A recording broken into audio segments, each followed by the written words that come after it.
The alert doesn't come from a siren. There is no thunderous explosion that shakes you from your sleep. It arrives silently, a single, vibrating buzz on your nightstand. You glance at the screen.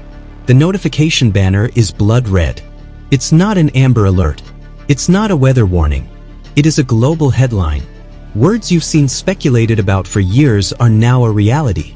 Breaking: China launches amphibious assault on Taiwan. It has begun. The clock is ticking. You are now living in hour one. Your world has not yet changed. The sun is rising. Coffee is brewing. But the foundations of global order have just cracked. You turn on the news. The images are chaotic. Grainy footage from coastal cities. Streaks of light tearing across the dawn sky. Analysts speak in grim, measured tones, but their eyes betray a deep, primal fear. The stock market futures are a waterfall of red. The Dow is predicted to open with a catastrophic loss. This isn't a distant war. This is the first domino. Taiwan is the linchpin. It manufactures over 60% of the world's semiconductors. The device you're holding, the car you drive, the entire global financial system, it all runs on chips made on that small island. China knows this. America knows this. The global economy is now a hostage. This is the first thing you must understand. The war is not just over there. It is already in your wallet, in your gas tank, at your grocery store. The first 24 hours are about shock. Global leaders are making frantic calls. The UN Security Council convenes an emergency session. It is political theater. The real decisions are being made in military command centers in Beijing and Washington. For you, the mission is simple. Act before the panic sets in. Go to the bank. Withdraw the maximum amount of cash you can. Electronic systems will be the first targets in a major cyber conflict. Digital money can vanish. Cash will be king. Go to the gas station. Fill your tank. And fill any spare canisters you have. Fuel prices are about to enter the stratosphere. Then fuel will be rationed. Then it will be gone. Go to the grocery store. The shelves are still full. They will not be by nightfall. Forget the gourmet items. You need calories and shelf life. Beans, canned meats, powdered milk, water. Think of it not as hoarding, but as securing your family's buffer against the coming storm. By hour 24, the president has addressed the nation. The words are carefully chosen. Grave consequences. Ironclad commitments. But the message is clear.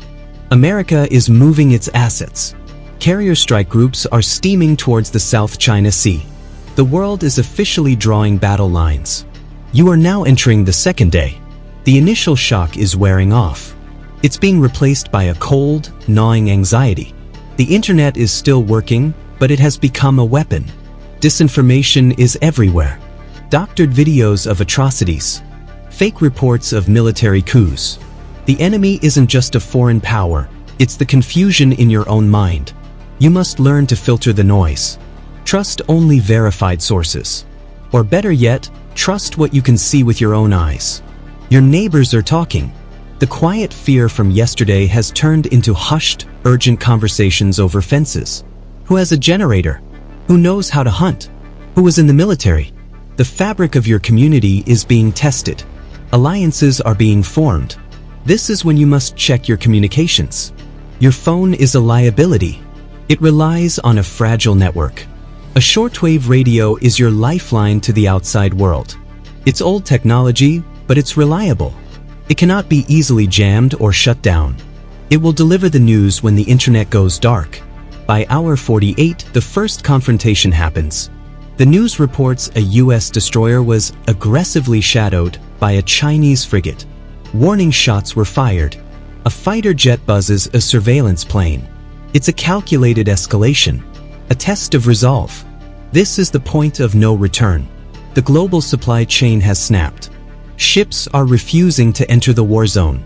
The term Article 5 begins to trend on social media before being scrubbed. Japan and South Korea put their militaries on high alert. Russia issues a statement of support for Beijing, seeing its own opportunity in the chaos. This isn't China versus Taiwan anymore. It's the world splitting in two. You must now evaluate your home. It is no longer just a house, it is your shelter. Cover your windows with blackout curtains. A home that doesn't leak light is a home that doesn't attract unwanted attention. Reinforce your doors. Know your entry points. Have the conversation with your family, the one you've always put off. Where do you meet if you are separated? What is the rally point? Who is the out-of-state contact? A plan, even a simple one, is a shield against chaos. You are now in the final 24 hours of this critical window. The world is on a knife's edge. This is the period of the unseen war. The cyberattacks begin in earnest. Power grids flicker. Banking websites go down. The logistics that keep society running are being targeted. The goal is to cripple America's ability to project power by turning its own infrastructure against it. Hidden facts emerge. You learn that China possesses carrier-killer missiles designed for the sole purpose of neutralizing America's naval advantage. You learn that U.S. submarines, the silent hunters of the deep, are already in position, forming a blockade. This is a shadow war of unimaginable technology, and it's happening right now. The final hours are about choice. You have your supplies. You have your plan. You've mitigated the immediate risks. Now you must conquer the enemy within, despair. The world you knew 72 hours ago is gone. It will not return. But humanity has faced the abyss before. We have endured world wars, collapses, and cataclysms. We are still here. Look at your hands. They can build, they can defend, they can comfort. Look at your family. They are your reason, your purpose.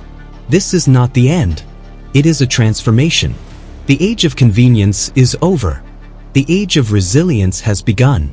The future is not written in the war rooms of generals, but in the hearts of everyday people who refuse to break.